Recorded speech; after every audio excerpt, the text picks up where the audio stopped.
Instead of playing B7 like this,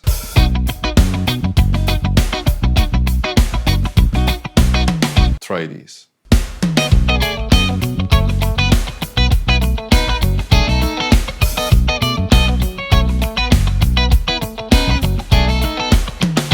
So I'm going to start with this B7 chord as my reference point. Root, 5th, flat 7, 3rd. Now, when playing 7th chords, I always like to look for the triads inside the chord. In this case, B7 is going to be the 5th chord in the key of E, right? Now, here I have an E note, 12th fret of the highest string. If I go half step below, I'm going to go to the 7th note, in this case D sharp. Now, if I harmonize that note, I'm going to have a diminished triad. D sharp diminish. Now, D sharp diminish the 7th chord with the bass on the 5th chord, B7.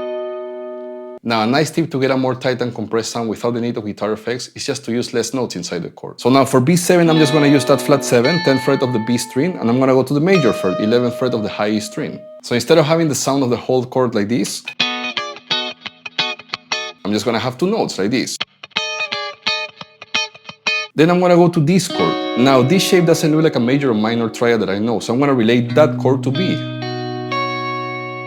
So I'm going to have the root for B, major, 3rd, 5th, and the 9. Now there is no 7, so I'm going to call this chord B major at 9. Then I'm going to bring the same shape, whole step down.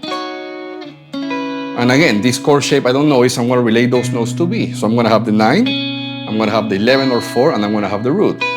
There's no 3rd here, so I'm going to call this chord B9 sus4. So then the only thing I want to do is bring that 11 or 4 half step down to the major 3rd. 4th fret of the B string. Now if I put the flat 7 here, I'm going to have a B9 chord. But I'm not using that D string, so I'm going to have just a B9 with no 7. And to finish, I'm going to play this. Major 3rd of B and flat 7.